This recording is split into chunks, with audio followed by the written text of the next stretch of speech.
Hello friends, कैसे हैं सब लोग। चलिए फ्रेंड्स, शुरू करते हैं। हम आज का तीसरा टॉपिक है हमारा, जो यूपी टेट साइंस का है, पदार्थ की संरचना एवं प्रकृति।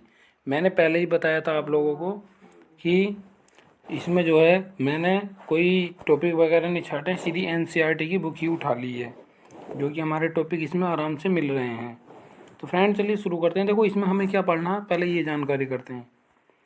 तो इस टॉपिक में हमें देखो ये चीज़ें पढ़नी है जो मैं ग्रीन कलर की दी, यानी पदार्थ की अवस्थाएं, है ना, उनके निर्माण की मौलिक इकाई, अणु अथवा परमाणुओं के बीच की दूरी में अंतर का कारण। ठीक है।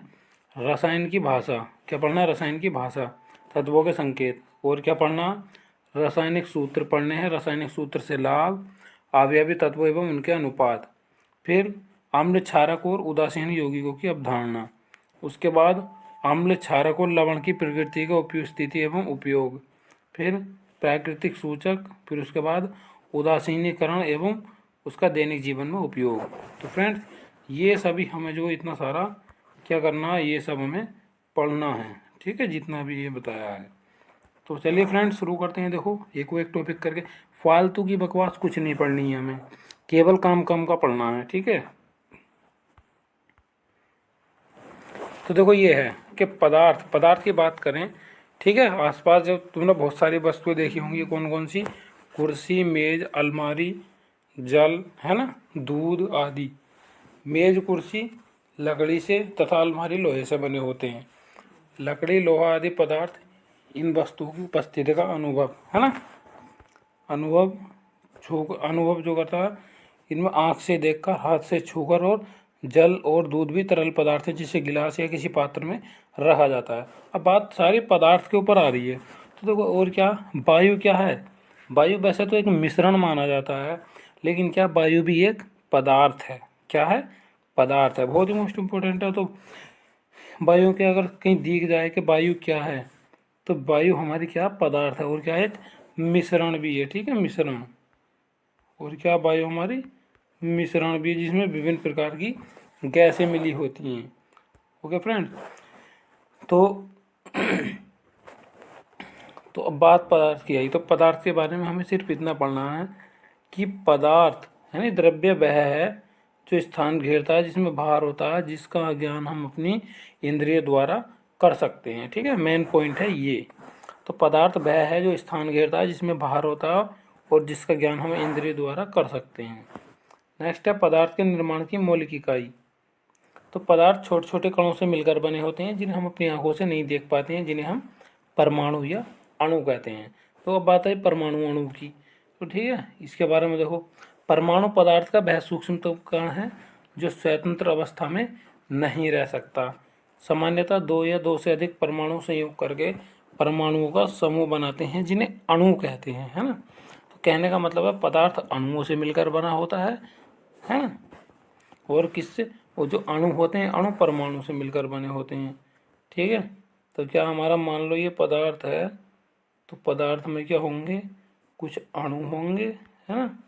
तो अणु के अंदर भी क्या होंगे, अणु के अंदर भी क्या होंगे, हमारे परमाणु होंगे। ठीक है, इस तरीके से। ठीक है। तो सामान्यतः दो या दो से अधिक परमाणुओं का समूह होता है, जो आपस में एक बंध द्वारा जुड़े होते हैं। किसके द्वारा जुड़े होते हैं, आपस में एक बंध द्वारा जुड़े होते हैं।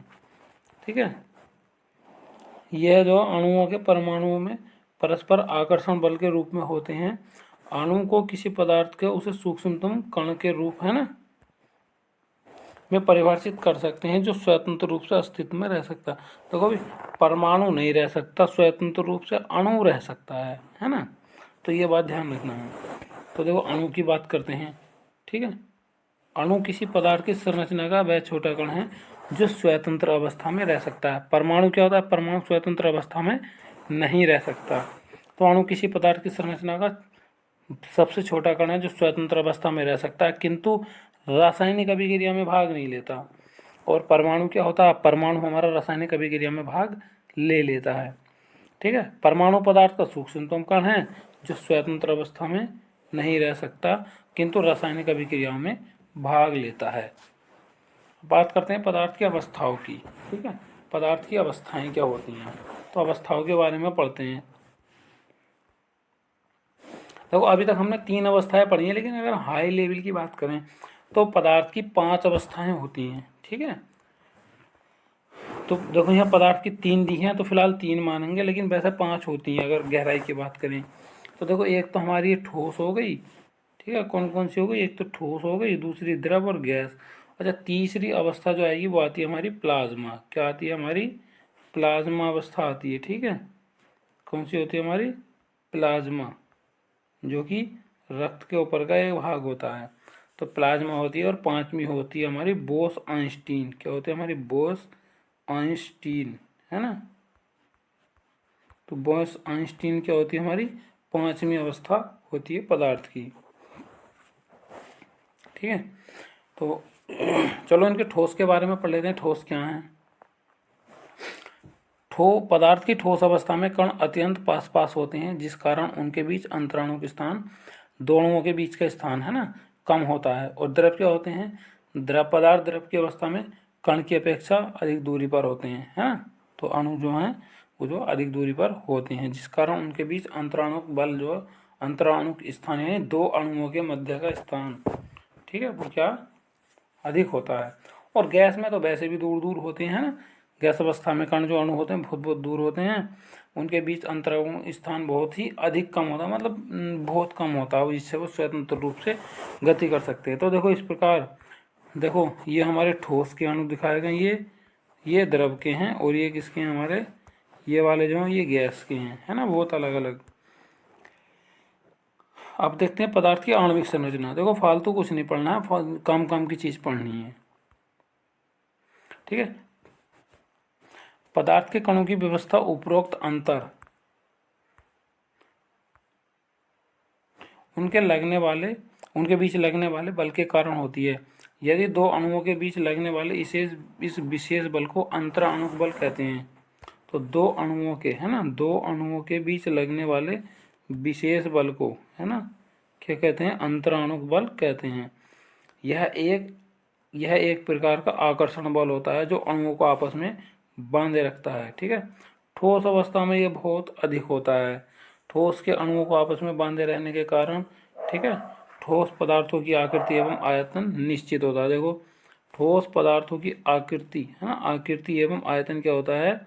निश्चित होता है, वो भी ठोस पदार्थ होगा। द्रव पदार्थों में, है ना, क्या हमारा द्रव पदार्थों में अणुओं के बीच की दूरी ठोस की तुलना में अधिक होती है। अणु के परस्पर दूरी और अंतर आणविक स्थान अधिक होने के कारण इनमें अंतर आणविक आकर्षण बल ठोस की तुलना में कम होता है ना। जब उसमें ज़्यादा होता है, इसमें कम होता है। तो द्रवों की क्या खासियत होती है कि इनका आकार, ठीक है, आकार अनिश्चित होता है और आयतन निश्चित होता है। कहने का मतलब ये है कि अगर 1 लीटर हमने पानी लिया, तो पानी की बात करते हैं तो लीटर एक ही रहेगा, है ना, लीटर एक ही रहेगा। उसके बाद अगर हम देखो गोल कटोरी में डालेंगे तो कटोरी का आकार का हो जाएगा, गिलास में डालेंगे तो गिलास के आकार का हो जाएगा, है ना। और जो भी शंकु के रूप में डालोगे शंकु। तो कहने का मतलब ये है कि द्रव्य पदार्थ मतलब द्रवों का जो है आयतन निश्चित तथा आकार अनिश्चित होता है। और इनके अंदर जो अंतर अणुक बल जो होता है वो क्या था? वो अधिक होता है ना, बहुत अधिक नहीं, अधिक होता है। ठीक है, तो ये मैंने इसके बारे में बता दिया। तो ये जिस बर्तन में रखे जाते हैं उसी का आकार ग्रहण कर लेते हैं। बात करते हैं गैस की।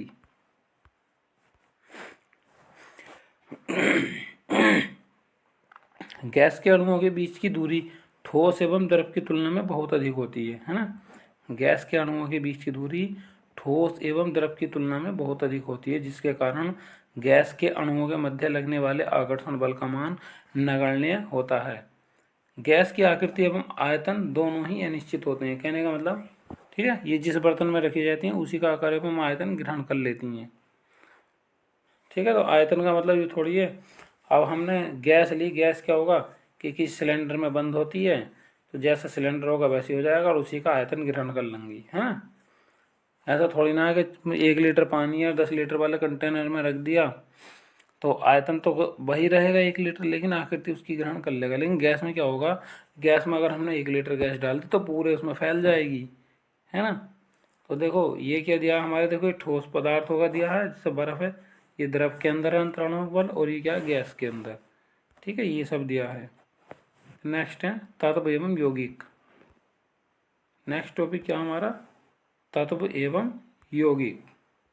जानते हैं क्या होते हैं तत्व एवं यौगिक। तो बात करते हैं तत्वों की। पदार्थ का वह मूल रूप, यानी पदार्थ का वह मूल रूप जिससे किसी भी क्रिया द्वारा सरल पदार्थों में विभाजित नहीं किया जा सकता, वो क्या कहलाता, तत्व कहलाता है ना। पदार्थ का वह मूल रूप जिसे किसी क्रिया द्वारा सरल पदार्थों में विभाजित नहीं किया जा सकता, तत्व कहलाता है। किसी तत्व में उपस्थित समान अणु या परमाणु समान गुण धर्म वाले होते हैं। तत्व में केवल एक ही परमाणु होते हैं, जैसे लोहा, तांबा, सोना, चांदी आदि। एक ही तत्व के दो या दो से अधिक परमाणु मिलकर उसी तत्व का एक अणु बनाते हैं। नेक्स्ट देखते हैं, जैसे ऑक्सीजन, हाइड्रोजन आदि कई ऐसे तत्व होते हैं जिनका एक अणु उनके परमाणु से मिलकर बना होता है, जैसे हीलियम, नियोन आदि अक्रिय गैसें। यौगिक की बात करते हैं। देखो यौगिक क्या होते हैं, है ना, यौगिक की बात हो गई। तो दो या दो से अधिक तत्व निश्चित अनुपात में मिलकर यौगिक का निर्माण करते हैं, है ना। तो दो या दो से अधिक तत्व निश्चित अनुपात में मिलकर यौगिक का निर्माण करते हैं। जैसे हाइड्रोजन के तत्व के दो परमाणु ऑक्सीजन तत्व का एक परमाणु मिलकर किसकी रचना करते हैं, यानी जल का एक अणु बनाते हैं। यौगिक के गुण उसके अवयवी तत्वों के गुणों से भिन्न होते हैं। ओके फ्रेंड, देखो रसायन की भाषा देखते हैं, है ना। रसायन यानी रसायन की भाषा है, हम गणित में जोड़ने, घटाने, गुणा करने एवं भाग के लिए गणितीय चिन्हों का प्रयोग करते हैं। इन गणितीय चिन्हों के अलावा अन्य कई चिन्हों का प्रयोग भी करते हैं। देखो ये दे रखे हैं, डैश दे रखा, चूंकि दे रखा, ये डेल्टा या त्रिभुज का क्षेत्रफल कह देते हैं। ये जो ये इसलिए बोलता है, ये ग्रेटर देन और लेस देन के प्रतीक है ना। देखो बनाकर बता देता हूँ, ये डैश बोलते हैं, ठीक है, योजक चिन्ह। और ये वाले जो आते हैं, ये वाले ये क्योंकि के चिन्ह होते हैं। और ये जो आगे हमारा ये त्रिभुज का क्षेत्रफल होता है, या डेल्टा कह देते हैं। ये वाले चिन्ह जो होते हैं ये इसलिए के चिन्ह होते हैं। ये ग्रेटर देन और ये लेस देन का चिन्ह होता है। तो समझ में आई। नेक्स्ट देखते हैं, यह इन प्रतीकों का प्रयोग पूरे एवं विस्तृत रूप से लिखने में समय एवं स्थान बचाने के लिए किया जाता है। प्रतीक चिन्हों का प्रयोग केवल गणित में ही नहीं करते बल्कि विज्ञान में भी, विशेषकर रसायन विज्ञान में करना आवश्यक हो जाता है। हम जानते हैं कि अब तक खोजे गए लगभग 118 तत्व। कितने तत्व खोजे जा चुके हैं इस समय तक, 118 तत्व, है ना। एवं इनसे बने लाखों यौगिक खोजे जा चुके हैं। इसलिए रसायन विज्ञान में प्रतीकों का प्रयोग बहुत महत्वपूर्ण हो गया है। ठीक है, अब देखो तत्वों के प्रतीक पढ़ते हैं। तत्वों के प्रतीक क्या होते हैं, ठीक है। देखो फ्रेंड, जैसे मुझसे पीडीएफ बनी, मैंने बना ली है किताब की, उसी में से पढ़ा रहा हूँ। तो देखो यूनान के लोगों ने कुछ तत्वों के लिए प्रतीक का प्रयोग किया था, ठीक है। तो 1808 में अंग्रेज रसायनिक जॉन डाल्टन ने सभी तत्वों के संकेत वृत्ताकार रखने का सुझाव दिया। कैसा रखने का सुझाव दिया उसने, जो है वृत्ताकार रखने का सुझाव दिया। उन्होंने विभिन्न तत्वों के संकेत वृत्त के अंदर अलग अलग निशान लगाकर बनाए। डाल्टन द्वारा कुछ तत्वों के संकेत प्रस्तावित किए गए, जो इसमें देखो ये इस तरीके से दे रखे हैं। देखो कार्बन दे रखा, ये ऑक्सीजन दे रखे हैं, तो ये कार्बन डाई ऑक्साइड बन गई। सीसा, कार्बन, सोना, ऑक्सीजन, ठीक है फ्रेंड।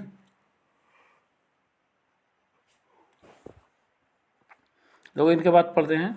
इसके पश्चात स्वीडन के, कहाँ के, इसके पश्चात स्वीडन के जे बर्जीलियस ने, है ना, सबसे पहले ये सुझाव दिया था कि तत्व के नाम का पहला अक्षर उसका प्रतीक माना जाए। मतलब जो तत्व है उसका नाम का पहला अक्षर क्या माना जाए, प्रतीक माना जाए। उसी समय अनेक वैज्ञानिकों ने इस सुझाव का कड़ा विरोध किया था, किंतु 100 वर्ष बाद, कितने वर्ष बाद, 100 वर्ष बाद, है ना, 100 वर्ष बाद क्या हुआ,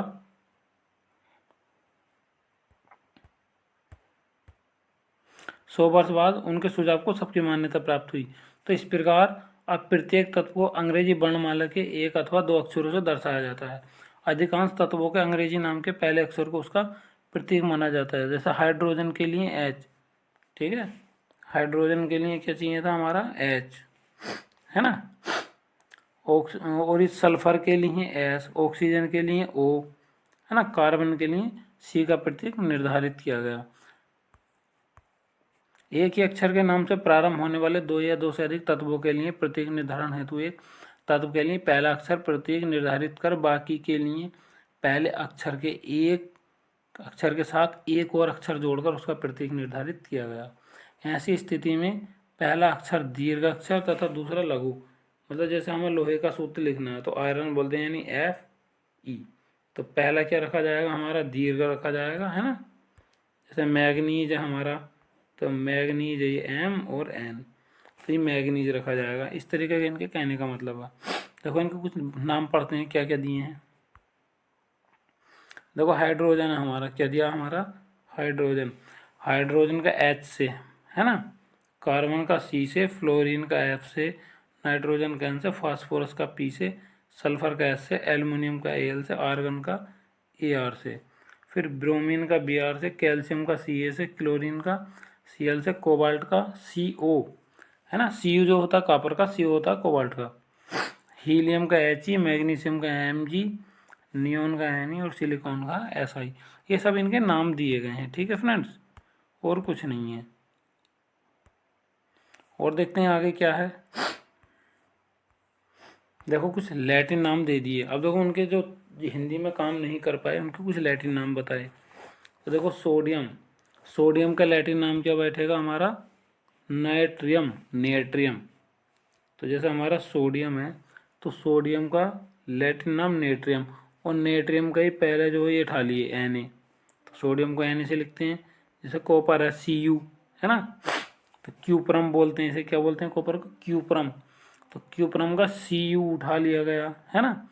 उसके बाद आयरन, आयरन को क्या गया फेरम, क्या कहा गया फेरम, तो फेरम से Fe उठा लिया।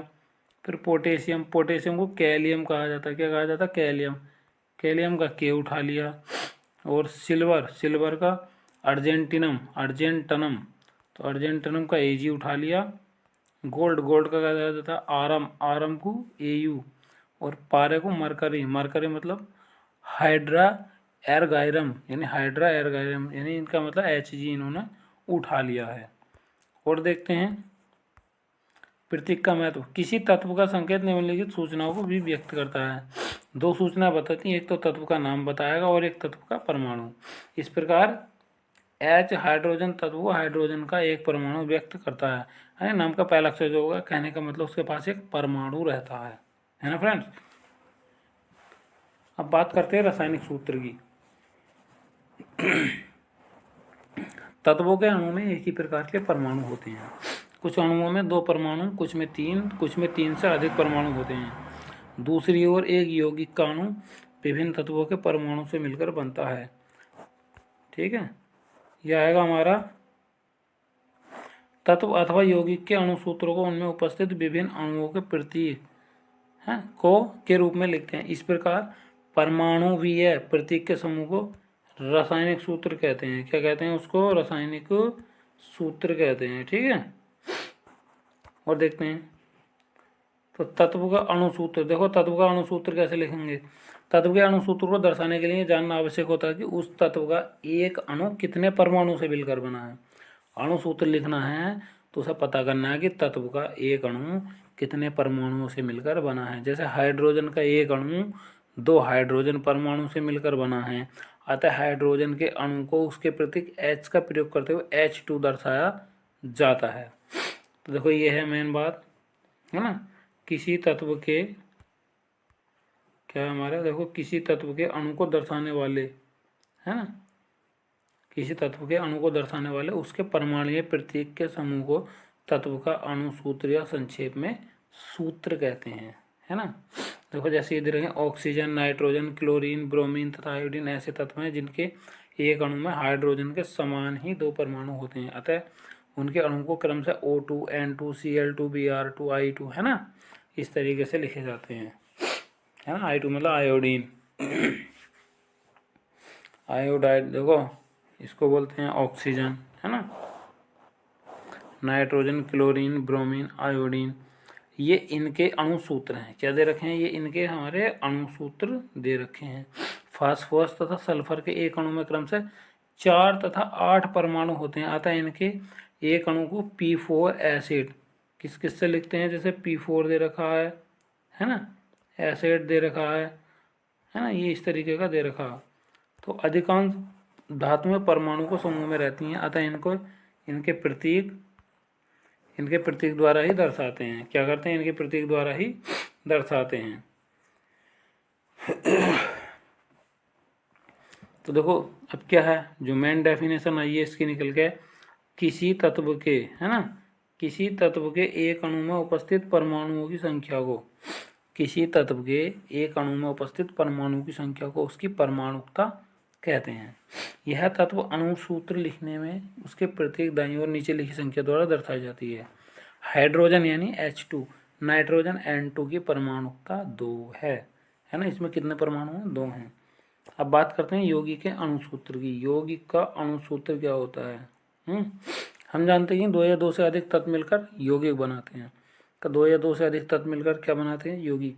कुछ तत्वों के समान ही यौगिक भी अणुओं के रूप में पाए जाते हैं, अतः यौगिकों को भी अणु सूत्र के द्वारा दर्शाया जाता है। यौगिक के अणु की संरचना निश्चित होती है, निश्चित होने के कारण उनमें उपस्थित परमाणुओं की संख्या भी निश्चित होती है। चूंकि सामान्य परमाणु सामान्यतः अविभाज्य है, अतः यौगिक के अणु तथा अणु सूत्र में उपस्थित तत्वों के परमाणु की संख्या पूर्णांकों में होती है। और बढ़ते हैं नेक्स्ट। देखो उदाहरण के लिए हाइड्रोजन क्लोराइड के एक अणु में हाइड्रोजन का एक परमाणु तथा क्लोरीन का एक परमाणु होता है, अतः हाइड्रोजन क्लोराइड के एक अणु को HCl द्वारा दर्शाते हैं। किसके द्वारा? HCl के सूत्र द्वारा दर्शाते हैं। तो अब जो मेन बात है वो पढ़ेंगे, पहले फालतू को छोड़ेंगे। देखो ये हमारा परमाणुवीय प्रतीकों का वह समूह है ना, परमाणुवीय प्रतीकों का वह समूह जो ये दर्शाता है कि किसी यौगिक के एक अणु में किस किस तत्व के कितने कितने परमाणु उपस्थित हैं, उसे यौगिक का अणु सूत्र कहते हैं। तो क्या बताना है कि किसी यौगिक के एक अणु में किस किस तत्व के कितने कितने परमाणु हैं, तो वो क्या कहलाता है? यौगिक का अणु सूत्र। किसी यौगिक का अणु सूत्र दर्शाता है क्या क्या दर्शाता है? उस यौगिक का एक अणु तत्व जिससे वह यौगिक बना है और यौगिक के एक अणु में उपस्थित परमाणुओं की संख्या। 3 बातें बताता है। देखो देखते हैं कितने कितने परमाणु हैं। देखो सोडियम क्लोराइड है NaCl, तो सोडियम Na क्लोरीन Cl, यानी सोडियम का भी एक परमाणु है और क्लोरीन का भी एक है। कार्बन डाइऑक्साइड में कार्बन का एक है और ऑक्सीजन का 2 है। सल्फ्यूरिक अम्ल में यानी H2SO4 हाइड्रोजन के 2 हैं, सल्फर का एक है और ऑक्सीजन के 4 हैं, है ना। इस तरीके से देखो हाइड्रोजन का एक, सल्फर का, उस हाइड्रोजन के 2, सल्फर का एक और ऑक्सीजन का 4 है। तो इस तरीके से परमाणु की संख्या हमारी ज्ञात कर ली जाती है। नेक्स्ट बढ़ते हैं। नाइट्रिक अम्ल आ गया HNO3। देखो हाइड्रोजन का 1, नाइट्रोजन का 1, ऑक्सीजन का 3। कैल्शियम कार्बोनेट का सूत्र होता है HCaCO3। तो फ्रेंड्स ये जो चल रहे हैं हमारे HNO3 CaCO3 हमारे सूत्र होते हैं, इनके हिंदी नाम है ना। कैल्शियम कार्बोनेट को बोलते हैं चूना पत्थर और नाइट्रिक अम्ल को बोलते हैं सोरे का अम्ल, है ना, सोरे का अम्ल। तो CaCO3 आता है तो कैल्शियम का 1, कार्बन का 1 और ऑक्सीजन के 3 बैठेंगे। कैल्शियम हाइड्रोक्साइड यानी CaOH का होल ट्वाइज, क्या हमारा ये CaOH का होल ट्वाइज, ये कैल्शियम कार्बोनेट, इसको बोलते हैं चूने का पानी। तो कैल्शियम का 1, ऑक्सीजन के 2 आ जाएंगे, हाइड्रोजन के 2 आ जाएंगे। इस तरीके से परमाणु की गणना करते हैं। देखो ये चीनी को बोलते हैं C12H22O11, यानी कार्बन के 12, H के 22 और ऑक्सीजन के 11। पोटेशियम परमैंगनेट को बोलते हैं लाल दवा, है ना, लाल दवा बोलते हैं। तो सूत्र है इसका KMnO4। क्या सूत्र है इसका भाई हमारा? इसका सूत्र है पोटेशियम परमैंगनेट का KMnO4। और चीनी का क्या बताया था? C12H22O11। तो पोटेशियम में यानी पोटेशियम का 1, मैग्नीज का 1, ऑक्सीजन के 4 परमाणु। अगला आता है हमारा Na2CO3 यानी धावन सोडा, सोडियम कार्बोनेट, जिसको सर्फ बोलते हैं ना, सर्फ वगैरह लाते हैं तो सर्फ वगैरह जो ये क्या होता है हमारा सोडियम कार्बोनेट, तो इसका सूत्र है Na2CO3, है ना। तो सोडियम के 2, कार्बन का 1, ऑक्सीजन के 3। Okay friends. और जैसे अगला है हमारा सोडियम बाइकार्बोनेट। सोडियम बाइकार्बोनेट का सूत्र NaHCO3। सोडियम का 1, हाइड्रोजन का 1, कार्बन का 1, है ना, ऑक्सीजन का 3। इस तरीके के जो हमारे परमाणु दिए होते हैं। देखो कुछ और जानते हैं क्या दे रखा है। किसी तत्व अथवा यौगिक के एक से अधिक परमाणु या अणुओं को दर्शाने के लिए प्रतीक या अणुसूत्र के पहले दर्शाई जाने वाली संख्या लिख दी जाती है। उदाहरण के लिए जल के 2 अणु दर्शाने के लिए 2H2O लिखा जाता है। इसी प्रकार हाइड्रोजन के अणु दर्शाने के लिए 2H2 तथा 2 परमाणु दर्शाने के लिए 2H लिखा जाता है। किंतु 2Na सोडियम के 2 परमाणु तथा अणु दोनों ही दर्शाता है, क्योंकि सोडियम एक धातु है जो परमाणु समूह के रूप में पाई जाती है, जो एक क्रिस्टल जालक का निर्माण करते हैं। किसका निर्माण करते हैं? क्रिस्टल जालक का। बात करें कि कौन सी धातु क्रिस्टल जालक का निर्माण करती है, तो वो कौन सी हमारी सोडियम, है ना। कौन सी हमारी Na यानी सोडियम। अब आते हैं अम्ल, क्षारक एवं लवण, है ना। तो हम बहुत से खट्टे पदार्थ देखते हैं, जैसे नींबू, इमली, सिरका, नमक, चीनी, खट्टे मीठे जो भी हैं सबको देखते हैं, है ना। तो अब देखो इनमें क्या करते हैं, तो थोड़ा सा इसको देख लें। तो नींबू का रस होता है खट्टा, इसमें पाया जाता है साइट्रिक अम्ल। ये है मेन चीज़। देखो ये बॉक्स जो दे रखे हैं, ये है मेन चीज़। तो नींबू का रस कैसा होता है? खट्टा, साइट्रिक अम्ल। जितने भी खट्टे पदार्थ होते हैं, ठीक है, वो अम्ल कहलाते हैं। संतरे का रस खट्टा, उसमें साइट्रिक अम्ल। सिरके में एसिटिक अम्ल, दही में लैक्टिक अम्ल, कच्चे आम में और इमली में टार्टरिक अम्ल होता है। अगर पूछे कि आम में कौन सा अम्ल पाया जाता है, तो उसको टार्टरिक अम्ल बोलते हैं, टार्टरिक अम्ल। ठीक है। अम्ल की बात करें तो ठीक है, इसमें क्या है, जो सामने में लिखते हैं, नींबू, सिरका, दही, इमली, कच्चा आम आदि पदार्थों का स्वाद खट्टा है। इनका खट्टापन इसमें उपस्थित विशेष प्रकार के यौगिक के कारण होता है, जो अम्ल कहलाता है। एसिड शब्द लैटिन भाषा के एस्पियर से बना है। तो किस शब्द से मिलकर बना है भाई? ये बना है एस्पियर से मिलकर बना है, जिसका अर्थ है खट्टा। क्या अर्थ है इसका? खट्टा। वह पदार्थ जो स्वाद में खट्टे होते हैं, देखो डेफिनेशन आ गई। वह पदार्थ जो स्वाद में खट्टे होते हैं अम्ल कहलाते हैं। भोज्य पदार्थों में पाए जाने वाले अम्ल प्राकृतिक या कार्बनिक अम्ल कहलाते हैं, और ये अम्ल बहुत ही क्षीण प्रकृति के होते हैं। कहने का मतलब इतने तेज नहीं होते हैं, हम इनको खा भी लेते हैं भोज्य पदार्थों के साथ में, तो वे नुकसान वगैरह नहीं होते हैं, है ना। और ये अम्ल बहुत क्षीण प्रकृति के होते हैं। इन्हें दुर्बल अम्ल भी कहते हैं। कैसे अम्ल कहते हैं इन्हें? दुर्बल अम्ल। ये दुर्बल प्रकृति के कारण ही इनका उपयोग भोज्य पदार्थों के रूप में होता है। कुछ अम्ल बहुत प्रबल होते हैं, जो त्वचा पर पड़ जाने से बुरी तरह जला देते हैं। इन्हें खनिज अम्ल या प्रबल अम्ल कहते हैं। जैसे हमारा देखो जो प्रबल अम्ल होते हैं हमारे, जैसे सल्फ्यूरिक अम्ल है, हाइड्रोक्लोरिक अम्ल, नाइट्रिक अम्ल, इनकी प्रबल प्रकृति के कारण इन्हें हाथ से छूना या चखना बहुत हानिकारक होता है। तो देखो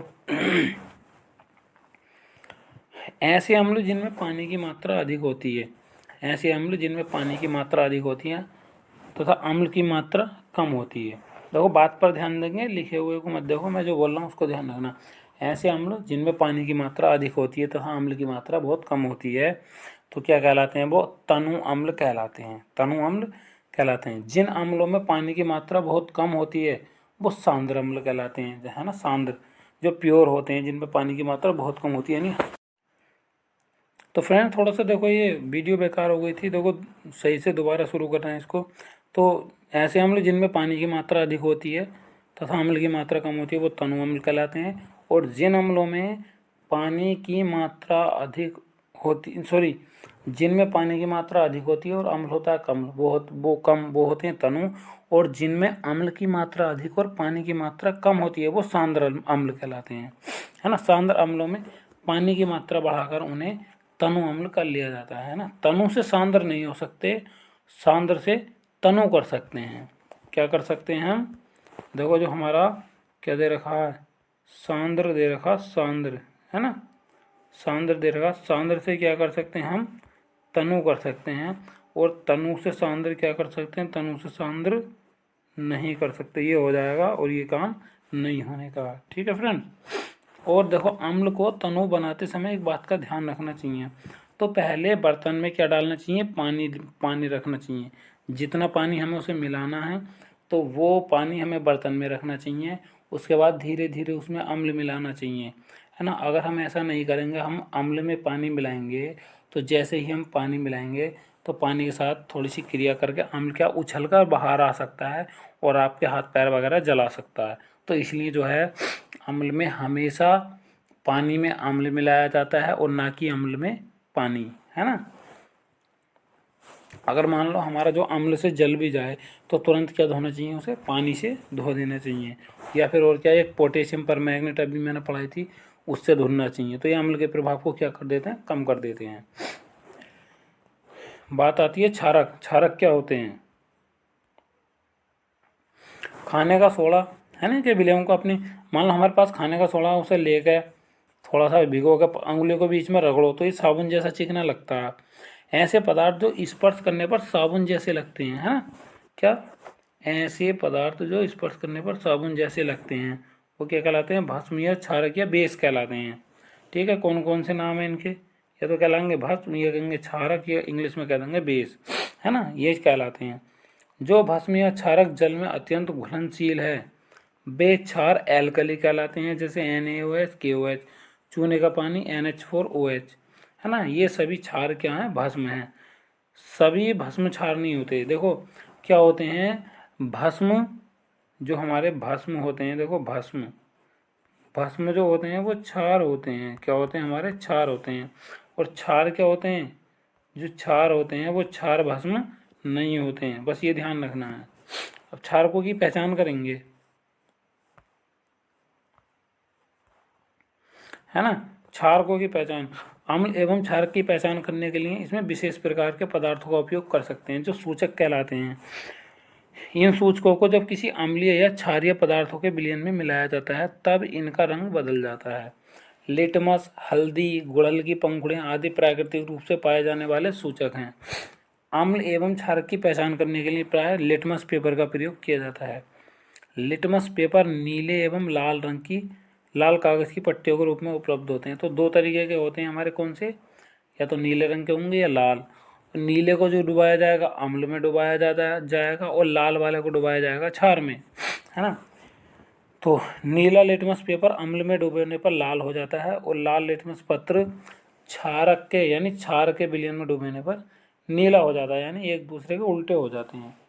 यानी नीले को अम्ल में डुबोगे तो लाल हो जाएगा, अगर लाल को क्षार में डुबोगे तो भैया वो नीला हो जाएगा। सामान्य रूप में पाया जाने वाला लिटमस लाइकेन पौधे से प्राप्त किया जाता है। तो जो लिटमस बनाया जाता है वो किससे, लाइकेन पौधे से प्राप्त किया जाता है ना। लाइकेन एक लिटमस का काम करता है।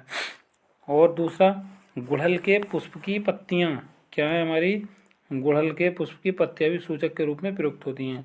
गुड़हल के पुष्प का सूचक अम्लीय विलयनों को गहरा गुलाबी और क्षारीय विलयनों को हरा कर देता है। तो कैसा करता है, देखो अम्लीय विलयनों को गहरा गुलाबी, है ना, अम्लीय विलयनों को गहरा गुलाबी और क्षारीय विलयनों को हरा कर देता है। इस प्रकार हल्दी का चूर्ण भी जो है एक अन्य प्राकृतिक सूचक है जो क्षारीय विलयनों को क्या कर देता है, लाल कर देता है। कुछ जानते हैं इसके बारे में, और देखो पहले में मैंने अंडरलाइन कर दिया है ना, ताकि फालतू की कोई ज़रूरत ही ना पड़े पढ़ने की। तो आगे चलते हैं, देखो कुछ और भी जानते हैं इसके बारे में।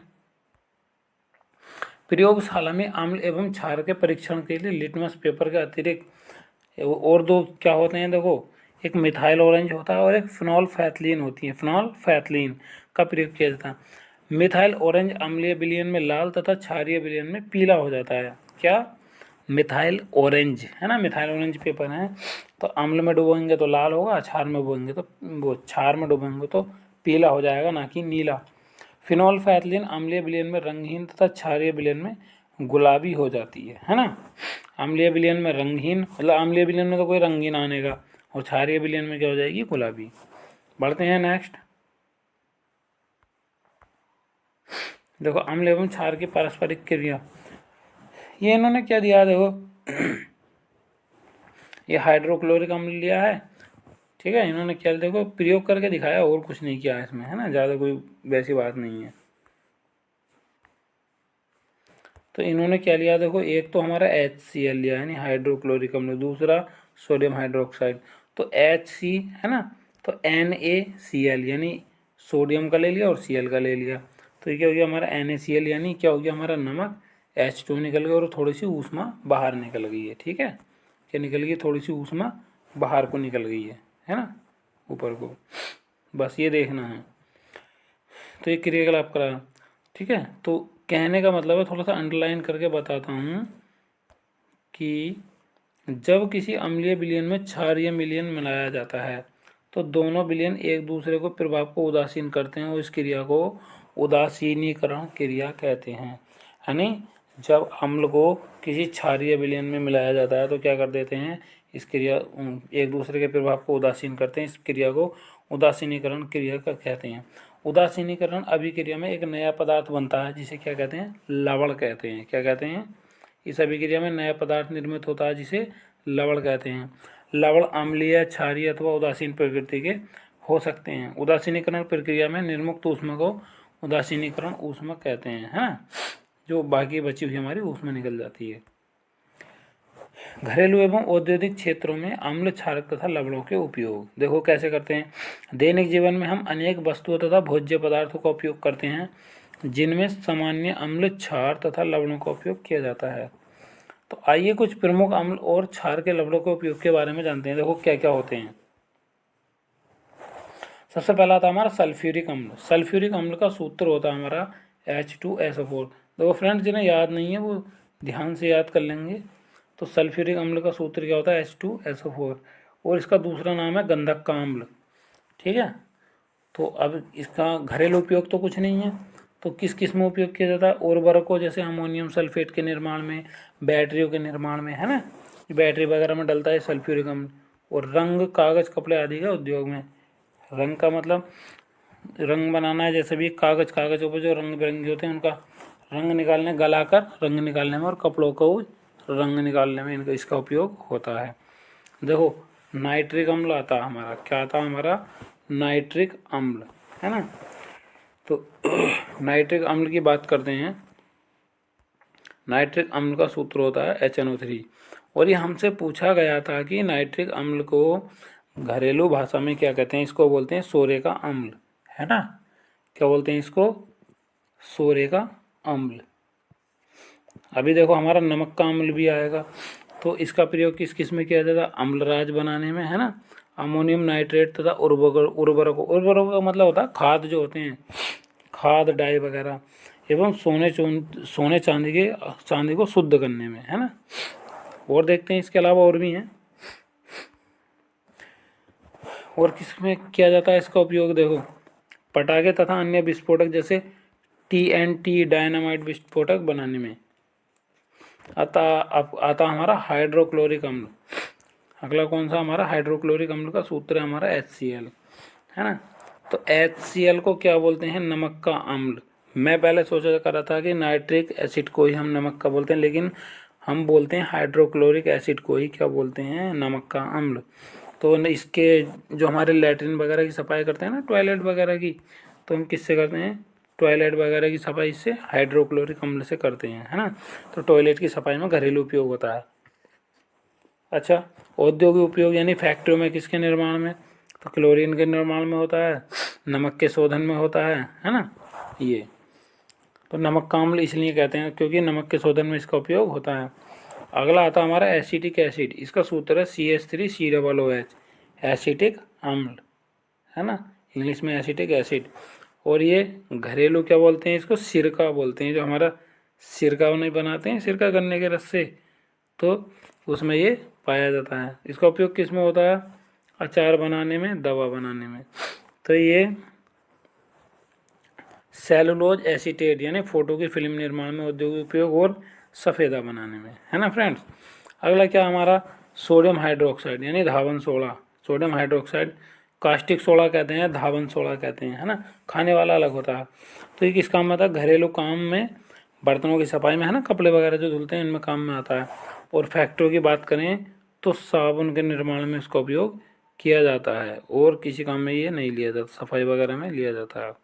जितने भी साबुन वगैरह बनेंगे कपड़े धोने के, तो उसमें कास्टिक सोडे से बनेंगे, है ना। नेक्स्ट है कैल्शियम ऑक्साइड। क्या हमारा कैल्शियम ऑक्साइड का सूत्र है CaO, है ना, CaO, है ना, ये इसका सूत्र है। और घरेलू भाषा में क्या कहते हैं इसको? चूना कहते हैं। क्या कहते हैं इसको? चूना। और घरों में उपयोग क्या किया जाता है? घरों की पुताई करने में। किस काम में? घरों की पुताई करने में, घरेलू उपचार। फिर उद्योग में, अमोनिया निर्माण में, और आयरन के निष्कर्षण में, है ना, कोई फैक्ट्रियों में। और आता सोडियम क्लोराइड, बहुत नहीं मोस्ट इम्पोर्टेंट, यानी सोडियम क्लोराइड हमारा नमक। और हिंदी में कहते हैं घरेलू भाषा में कॉमन साल्ट, है ना, साधारण नमक, है ना। कॉमन साल्ट इंग्लिश में लिख कर दिया और हिंदी में कहेंगे तो इसको साधारण नमक। तो किस किस में काम आता है? भोजन में नमक के रूप में, ORS का घोल बनाने में। और फैक्ट्रियों की बात करें तो क्लोरीन के निर्माण में और साबुन के उद्योग में इसका उपयोग किया जाता है। अब बता सोडियम कार्बोनेट क्या होता है हमारा? सोडियम कार्बोनेट यानी धावन सोडा। क्या बोलते हैं सोडियम कार्बोनेट को? धावन सोडा, है ना। हिंदी में क्या बोलते हैं इसको? धावन सोडा। घर में किस काम लेते हैं? घर में काम ही क्या? कपड़ों की धुलाई में काम आएगा अगर इसका नाम धावन सोडा है तो, है ना। तो कपड़ों की धुलाई में काम आएगा। और फैक्ट्रियों की बात करें तो कांच के निर्माण में और जल की कठोरता दूर करने में इसका प्रयोग किया जाता है। नेक्स्ट है, लास्ट है देखो sodium bicarbonate. Sodium bicarbonate NaHCO3 इसका सूत्र है। क्या? NaHCO3। और इसको बोलते हैं खाने का सोडा, है ना। तो खाने का सोडा है तो, और इसका देखो घरेलू उपयोग किस में होगा? बेकिंग पाउडर बनाने में, पेय पदार्थों के निर्माण में, ब्रेड और केक आदि बनाने में, और भोजन बनाने में, है ना। ब्रेड वगैरह कैसे बनेंगे? सोडा डाल दिया जाता है, फूल जाता है खमीर, है ना। तो इससे जो ब्रेड वगैरह सही से बन जाते हैं। और फैक्ट्रियों की बात करें तो सोडियम कार्बोनेट के निर्माण में और पाचक पदार्थों के निर्माण में इसका प्रयोग किया जाता है। क्या आते हैं हमारे पाचक पदार्थ? पाचक पदार्थ में हमारे इनो वगैरह जो आते हैं, जितने भी हमारे गैस एकदम तुरंत दूर करने वाले पदार्थ होंगे, है ना, इनो वगैरह, सब में खाने का सोडा ही मिलता है। चाहे फ्लेवर कोई सा भी हो, कुल मिला के खाने के सोडे में ही वो फ्लेवर लगा देते हैं, उसके अलावा कुछ नहीं होता है। ठीक है। तो खाने के जितने भी हमारे पाचन संबंधी पदार्थ आते हैं, 2 मिनट में गैस बाहर करने पर, हाँ, 2 मिनट में गैस मिटाए, ये मिटाए, वो मिटाए। कोई गोली होती है ना, जो पेट के जल्दी से जल्दी हाजमा कर दे, तो उसमें क्या होता है हमारा? सोडियम बाइकार्बोनेट होता है, यानी खाने का सोडा होता है। बढ़ते हैं नेक्स्ट। देखो लगभग चैप्टर खत्म ही कर चुके हैं। तो द्रव में पदार्थ के कण ठोस के कणों के अपेक्षा एक दूसरे से अधिक दूरी पर होते हैं। किसमें? द्रव में, है ना। एक पॉइंट टू पॉइंट लिख कर पढ़ेंगे।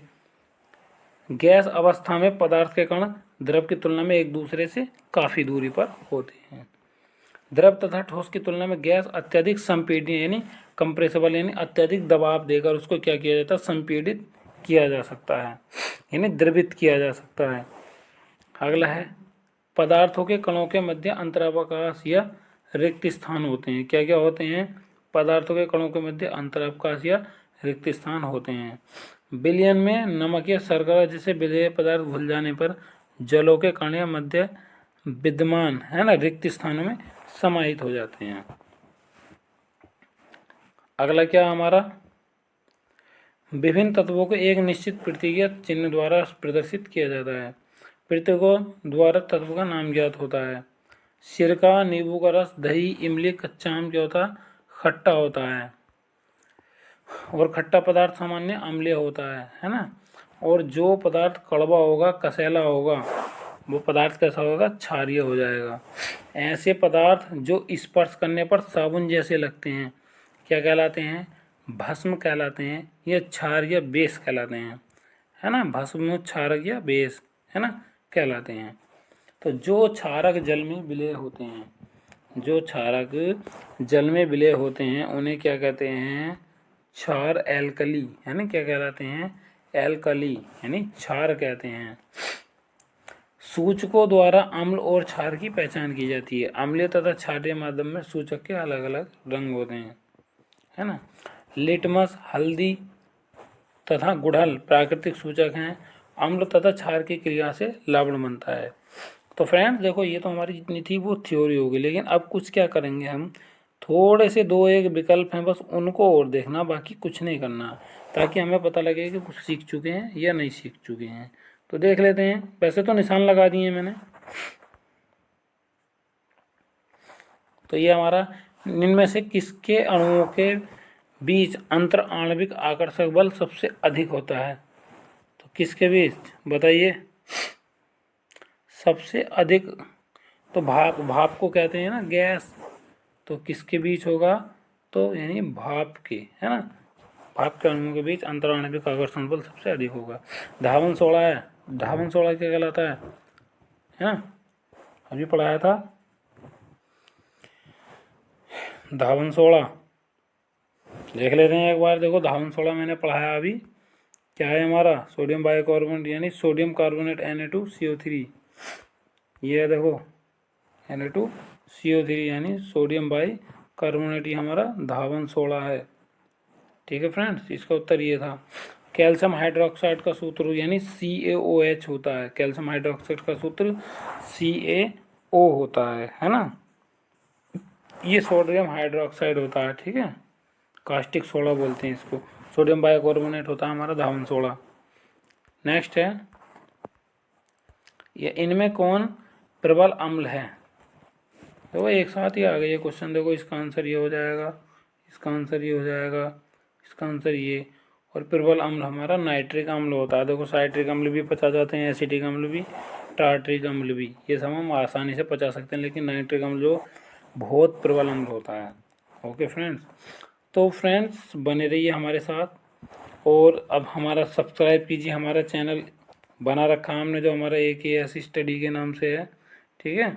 और फ्रेंड्स को भी बोलिए जो इस बार UP टेट वगैरह की तैयारी कर रहे हैं और साइंस का टॉपिक नहीं मिल पा रहे हैं, उन्होंने कहा भी साइंस के टॉपिक कहाँ से खोजें, कौन सी किताब लाएं।